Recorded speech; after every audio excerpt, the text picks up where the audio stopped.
It never disappoints.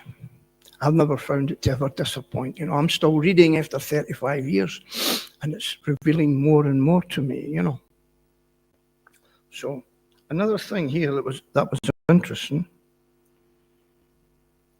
Here we find that millions and millions of years ago,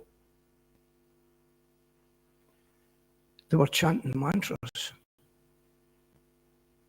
Now, modern historians are saying, yeah, maybe we went back 5,000 years.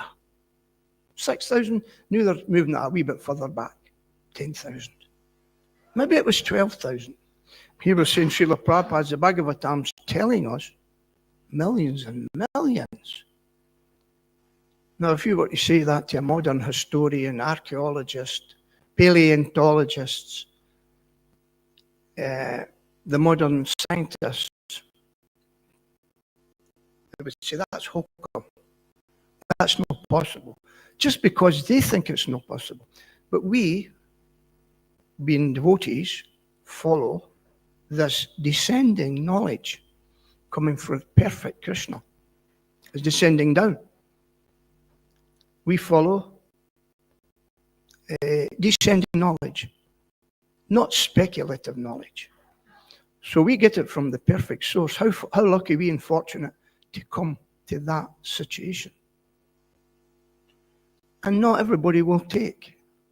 But there are a few rare souls as sitting here this morning in Jambavan, sincere souls, trying to understand, follow this great philosophy.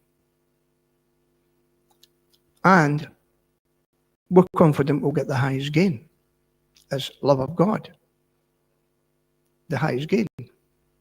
So the Srimad Bhagavatam, has anybody read it? Folks have just read it. It's an amazing book, actually. It needs constant reading, actually. It's a big work. But in it is the history of the universe. It's the whole history of the universe. And some of the things in it are pretty far out, but we don't know everything that's going on in these planetary systems.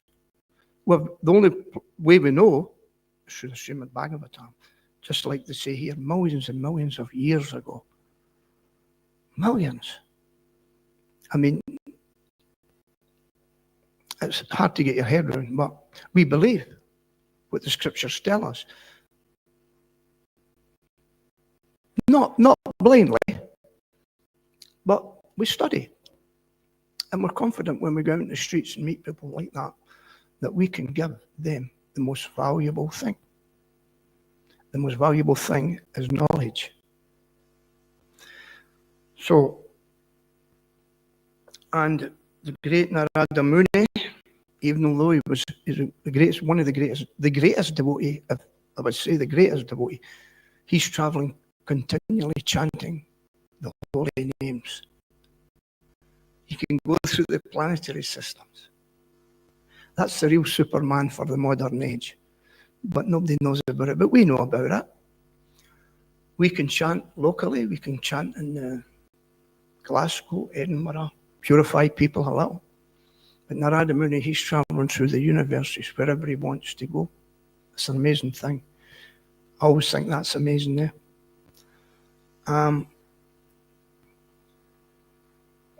So, although he was cursed, he came back.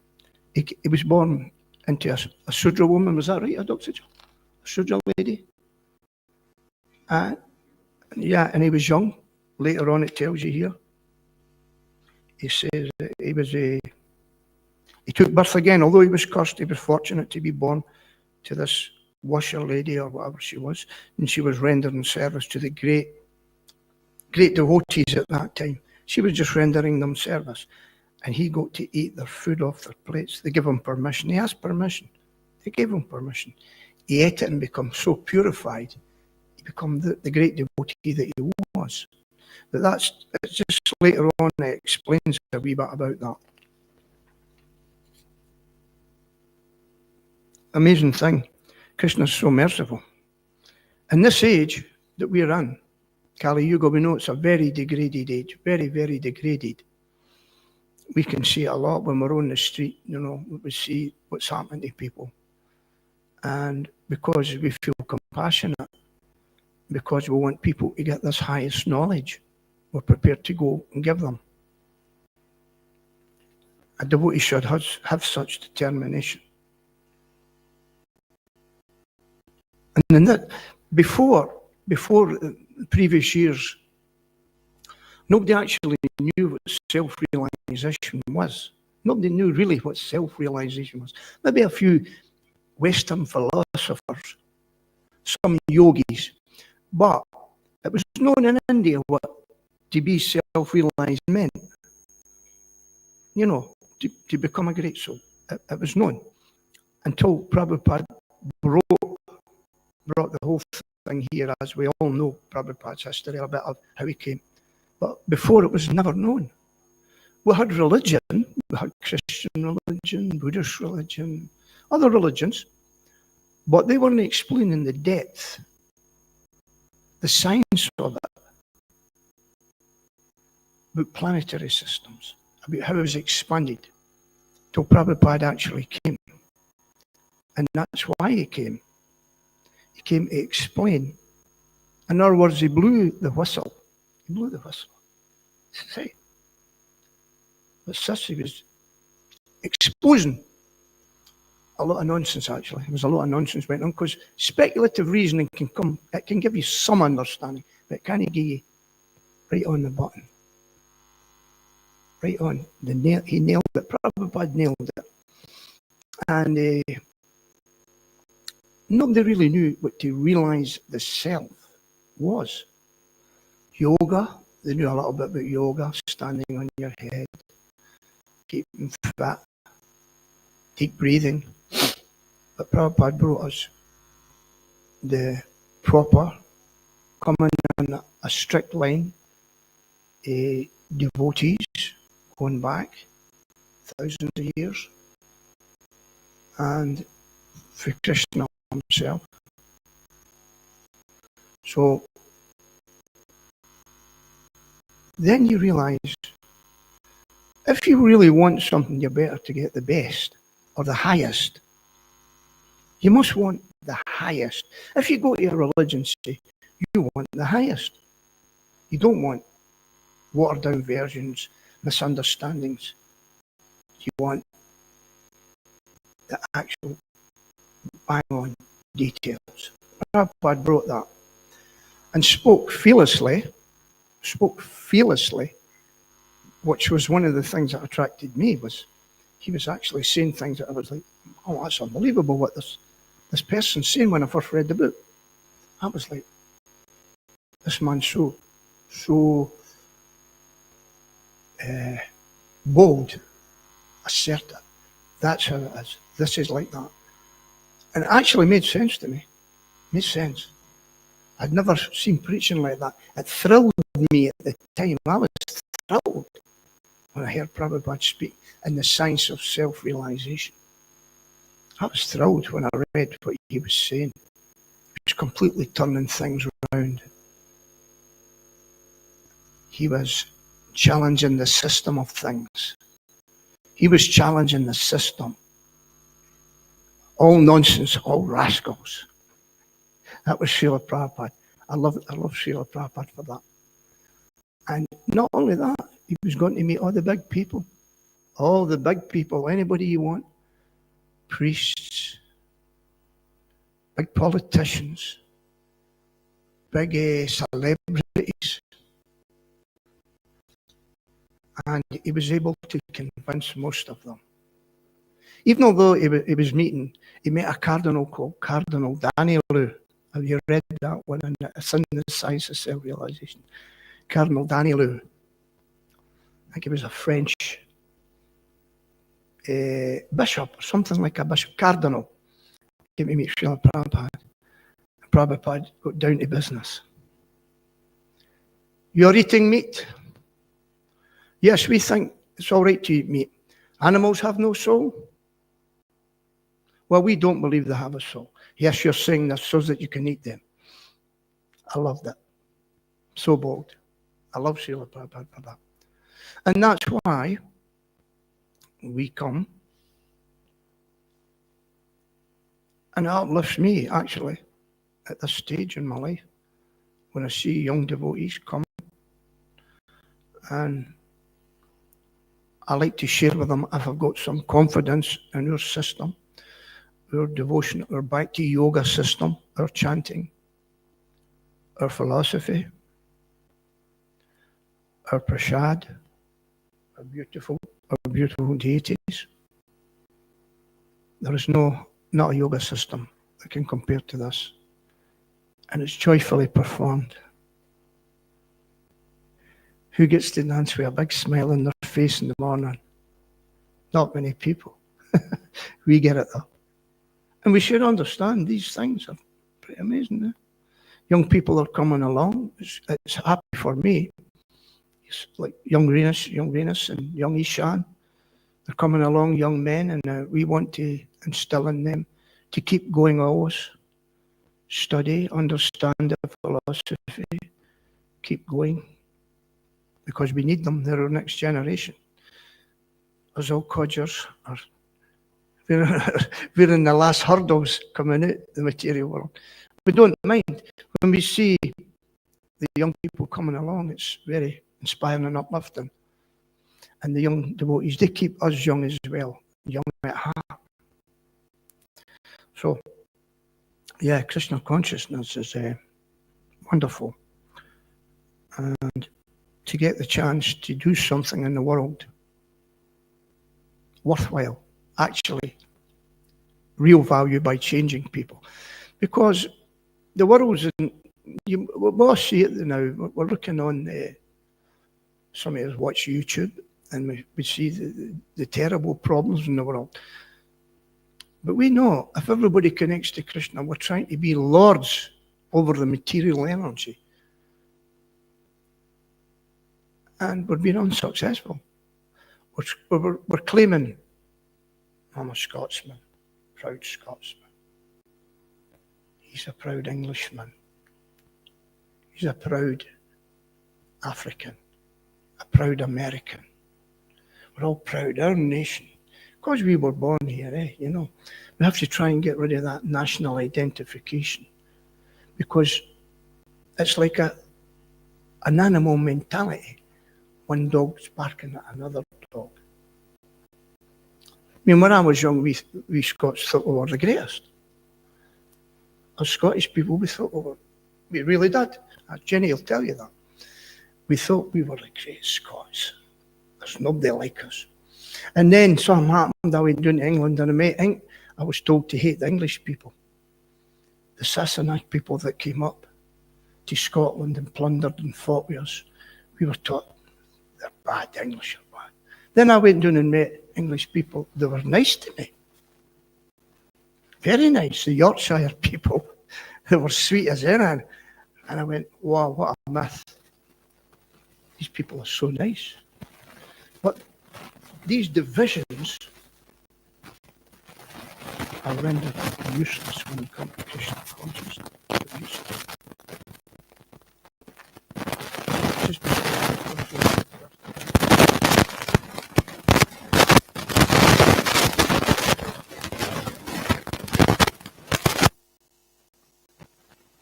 Well, no, actually, the body was spirit souls. And that's why it's a wonderful, wonderful philosophy. I sometimes find it on the street where people say, I met two young ladies in Stirling, and they were African Americans, and they were studying at Stirling University. They were doing some thesis up there. They were studying for to graduate, some studying in philosophy. And the young African lady, they were nice. I was talking to them. I was showing them the books. And I says to the coloured young lady, I says, we're talking, she was a Christian, but she was nice.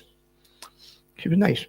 And I says, the mistake is, you're thinking you're an African-American body when you're actually a soul.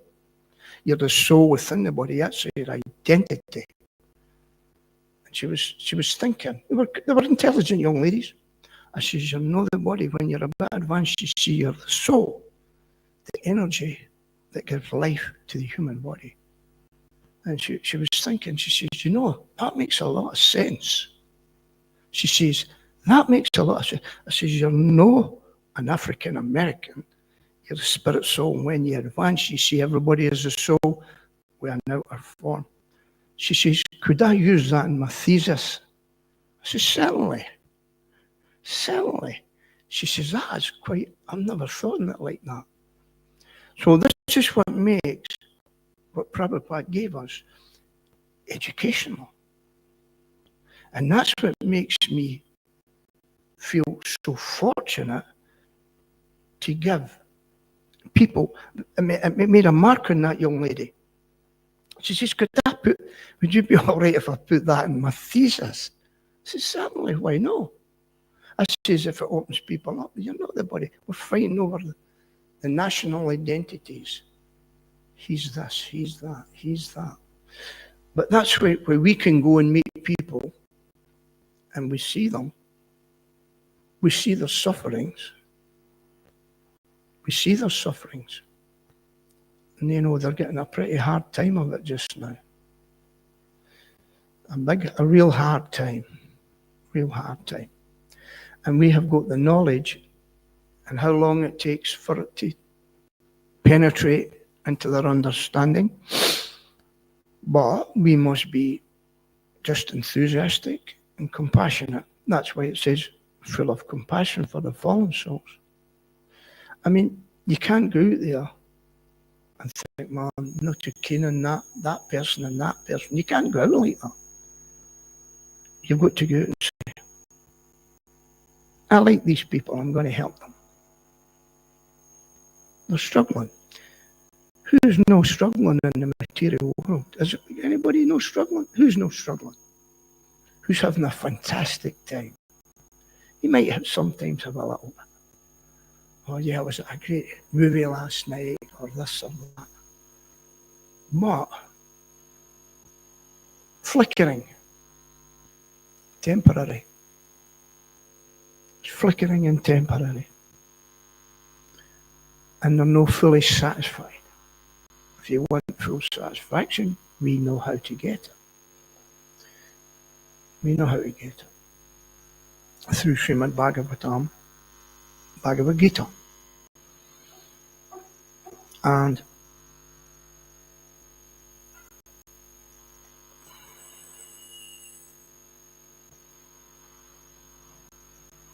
the great demigods in charge of the affairs of the universe.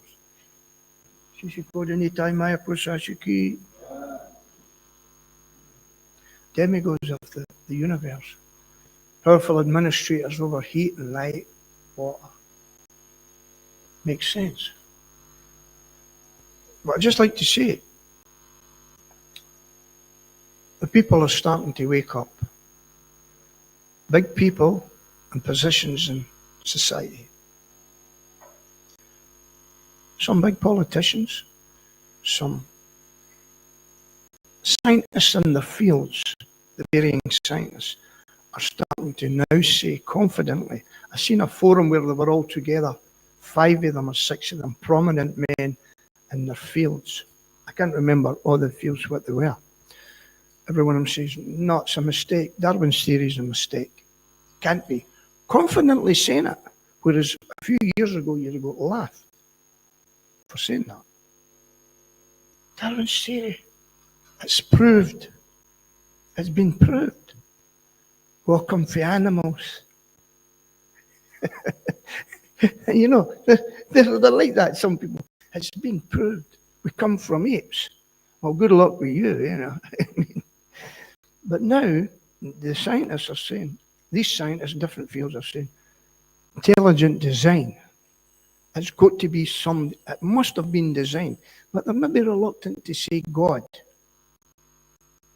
a supreme controller. Because then they're embarrassed to admit, you know, there's something behind, or an intelligence behind the universe. But they're starting to admit, absolutely no. Chemicals don't form without the superior spiritual touch, or there was consciousness. They're coming to that and they're admitting.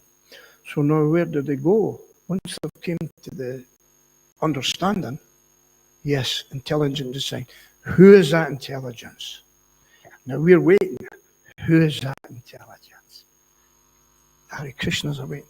Who is that intelligence? It's a person. Because intelligence can't be a lump of wood. It must be a person. Then they're coming to that stage. So what they're going to do? We're in a good position as far as that goes. We're in a great position. We're coming out with the books. We're on the high street. The science of self-realization. The topmost yoga system. You know, we've got the books there. We're ready. They're already out there, thousands and millions of books. And people maybe read them and learn something of them. People are learning something of them. They might take a wee bit here. So I feel personally it's burgeoning. It's starting to grow.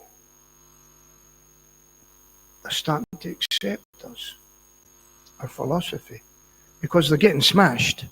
And when you're getting smashed, you go, what might there be a God? Might there be a controller over the universe? Have we got it wrong? A lot of people are coming to that stage. They're coming to that stage. This is my feeling. They're coming to that stage. Maybe we got it wrong. There's something missing. And they're looking for the answers. Human beings are always looking for the answers to the situation with human life. So we're in a good position. We're confident. Our books are here. We're telling people. I'm meeting young people on the street, as we spoke about the other day. Adoksaja was mentioning the young people out there. 3 alcoholics in one day the last time I was out. 1 by bipolar, 1 suicidal. They're young people as well, and it's a shame. It's sad to see them. We have compassion for them. Some of them took books, some of them chanted Garanga. There are loads of people out there looking for help. They've came down, they've followed a system of things. This system of things we live in is pushing them towards, you don't have to do anything, you can do anything and everything, everything's cool. So they're taking drugs, they're taking alcohol. 5 years down the line, 10 years down the line, they're getting smashed. The bodies are getting wrecked, their minds are getting disturbed badly. They're confused, they're unhappy, and they don't know the way out. And we're offering them that way out.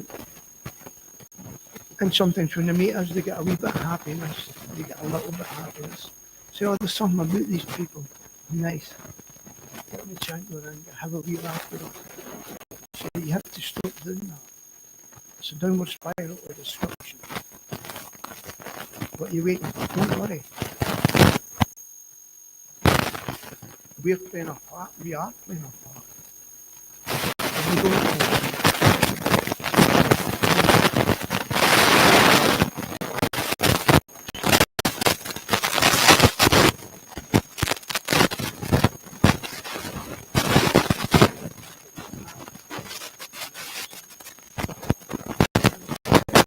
We are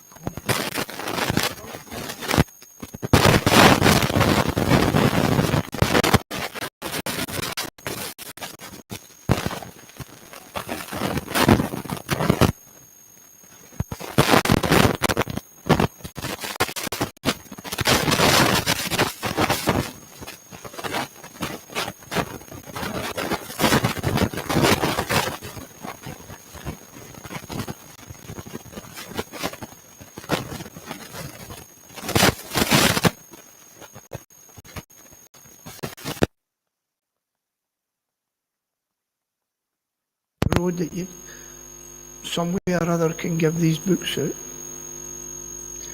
I met the amount of people I've met, maybe half a dozen recently, who became vegetarian through reading our Higher Taste. It's a start. There's a lot more to do, but it's a start. So we're the lucky, we're so fortunate for Srila Prabhupada to have come, and he's given us these amazing books. So, but you must follow. You must follow. Don't deviate from chanting Hare Krishna, the Maha Mantra, the great chant for deliverance, to deliver you from where? The cycle of birth and death. And if you're, one of the things that is really, you have to really come to an understanding that the material world isn't really a good place. Sufferings are there. People might say, oh, why do you spend so much time talking about people suffering? We have to speak the truth. We can't deviate. But at the same time, we've got a joyful process. And we've got a joyful process. But you have to come to that conclusion. The material world's not a very good place. The sufferings are there. Right from the very beginning. Can you ever mind when you were out at school and you maybe got bullied off somebody? Everybody has a bit of experience of bullying. Somebody you were afraid of, even for the early days, and your mind was puzzled. Why does this person not like me? I'm afraid of them. And you were worried and your wee heart was palpitating. Fearful. You were fearful, even from your young days, eh? Well, usually you'll find most people have that experience. When you look back, everybody wants to be free of that fear. That fear. Oh, I have to please them. If I don't do that, they'll not be pleased with me.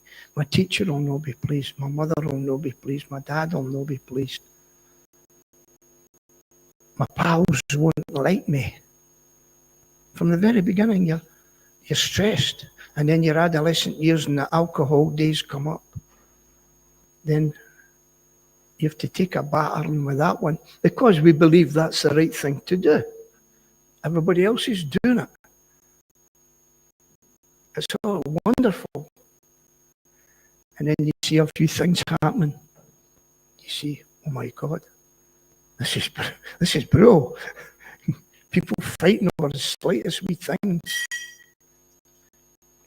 So, Krishna consciousness helps you to overcome fear. Who wouldn't want to be free from fear? Everybody wants to be free from fear. Where is the doctor dishing out pills saying, take these? People take pills to get free from their anxieties. We know that. En masse. They're taking them en masse. And the whole culture is awash with pill takers. Pill takers to get free from fear. But the Hare Krishna mantra, chanted long enough, can bring you to that standard. Fearless. A self-realized soul, there's no fear. He understands who he is. He understands his eternality. And he's satisfied in his service to Krishna. And a loving reciprocation. The real love that we're all looking for in the material world. Finally, you've reposed your love with Krishna. And your heart melts. Your heart will be melting with that love. And along with that freedom, you understand fear. You're going to understand your eternality. The soul's eternality. Therefore, the sting of death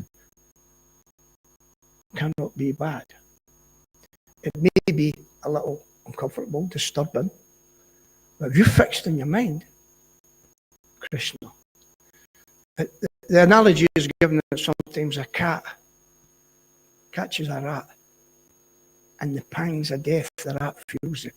The cat's bite. It's the death pangs. But when it lifts its kitten with the same mouth, it lifts them, puts them somewhere else, lifts them. Although it feels his mother's lifting, dropping them. It's like that, it's considered like that. He will die. But the pangs of death, the attachment for the material world, the fears, if you're a certain amount elevated, of course, they'll have its sting. And Prabhupada even gave us an example right up to the end of his life. He was chanting, reading. I've saw devotees, my own self, that were chanting actually Hare Krishna when they were passing away. I won't mention the devotee, but they were chanting Hare Krishna, which was pretty amazing. When you consider you're passing away, how many people can chant God's names? How many? And that's what we should be doing at the end of our life. Always think of me, become my devotee, worship me, offer your obeisances to me. Thus you will come to me without fail. I promise you this, you're my very dear friend. Always think of me. That then is yoga.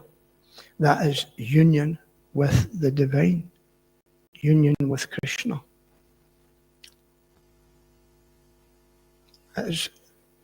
What else are you going to do in life? That's why I see the people come up here, the most fortunate young people coming. Makes me happy because I see they're going to do something in this world to improve it, to bring about that revolution in the impious lives of a misdirected civilization, directed to sense gratification. And we can see a lot of our brothers and sisters got happy faces, bright faces.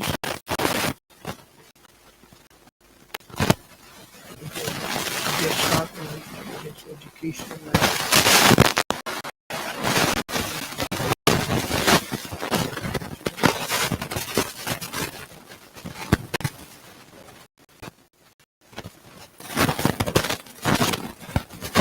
Of life are still there, but you get the most fantastic education,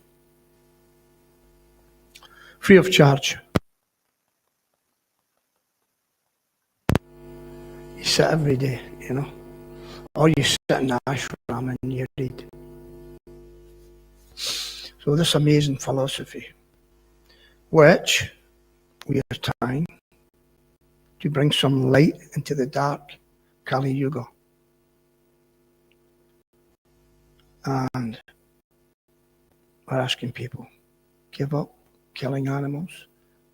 Don't take intoxicants, you don't need them. You only do it through peer pressure to please somebody. Try and get some mental stimulation for a few short hours, 2 or 3 minutes of happiness, then 3 days of sorrow. When the hangover comes in, 3 days. Hard. It's punishment, severe punishment. So yeah, we're going out and telling people, don't do these things. Read the book, chant Hare Krishna. Come be a devotee. Come dance in the morning. Come eat prasad afterwards. Beautiful process. It's absolutely amazing process. You don't have to go in the jungle and sit cross legs days and weeks on end, like in the jungles of India. Very few people can actually do that. This is the process given by Srila Prabhupada. Thank you, Srila Prabhupada. Thank you for giving us this wonderful philosophy, teachings, how to reconnect with Lord Krishna. And you don't have to think that you'll go zoom into the highest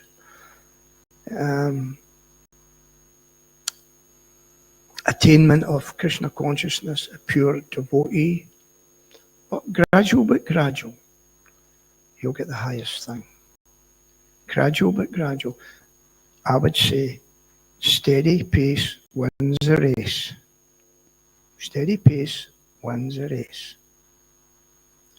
So I think if we've got some time, what time do you usually finish, Reynolds? Half past.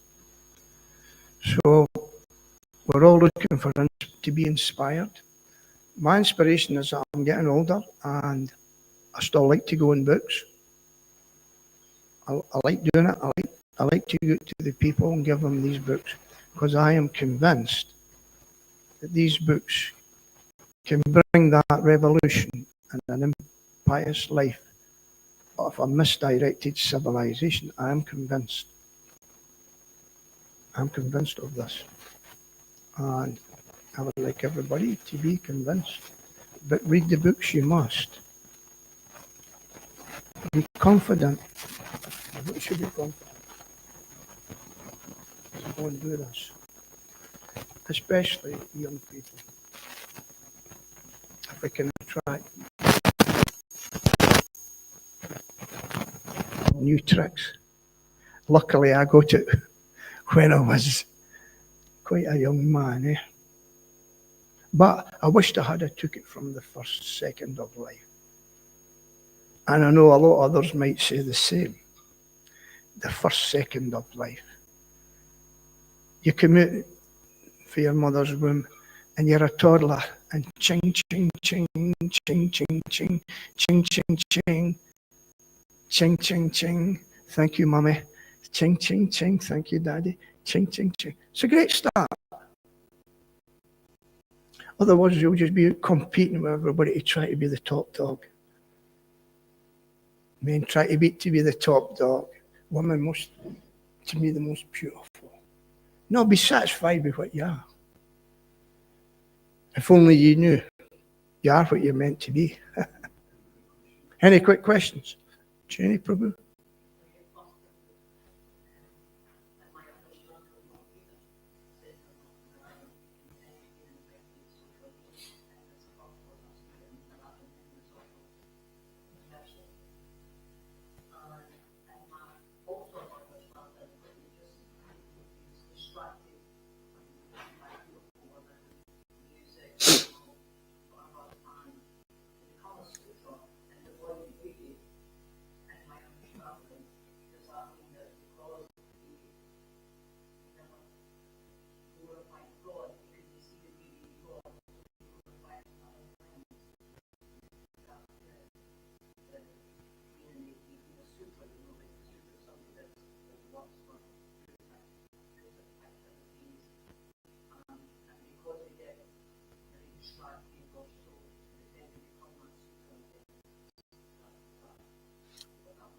When he became the Sudra, he went into a sort of labour across some menial tasks. His mum. That's what that means. He was put into a Sudra class, which is not a high class back in that time. The Sudra class is the labouring class. I'm off the Sudra class. But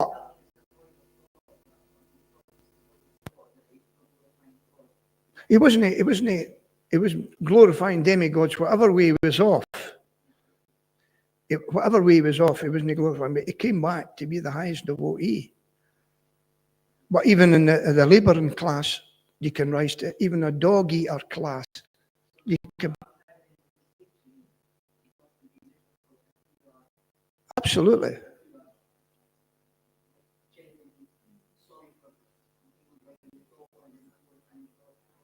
Absolutely, Jenny. Absolutely. Yes, absolutely. You're not condemned, provided you turn around and say, oh, I made mistakes. Humbly approach God. He'll never turn you away. Why will he turn you away? But he'll not give it to them if you're just envious or you're blasphemous or envious. He says that. Or who're envious of my existence. But Narada Muni he was off and made mistakes, and he went into a Sudra woman, took birth, got that great association, so there's nobody disqualified, although he had that put upon him. Accepted it, had to do it. If you're put into a body, you must act in that body. You're stuck in that form. You must. But he came out to be that great. So the implications are no matter how low you can go.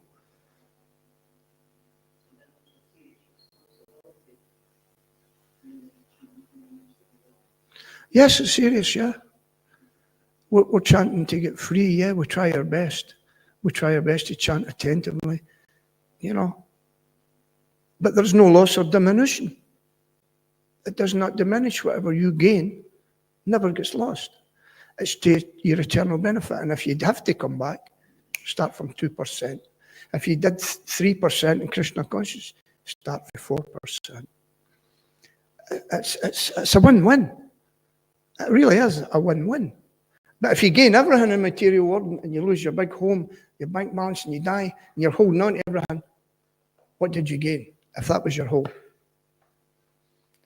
Big house, big bank balance, opulence, everything. When you die, take it away. It's done. But that little bit of advancement in Krishna consciousness is an eternal asset. So it's a worthwhile investment. It's the best investment. And you do what you can in this life to the best of your ability and promote Krishna consciousness. Even if you're not the highest, promote it. Take it forward because it can change the society and bring back the real kingdom of God from this end. It can never be the kingdom of God if it's people want to do their own thing and don't recognize that they're indebted. It can never be a peaceful place unless the people are God conscious. Hari Bol. Hari Bol. Thank you, Prabhu. I hope you. Sri Prabhupada's Transcendental Book Distribution, the key.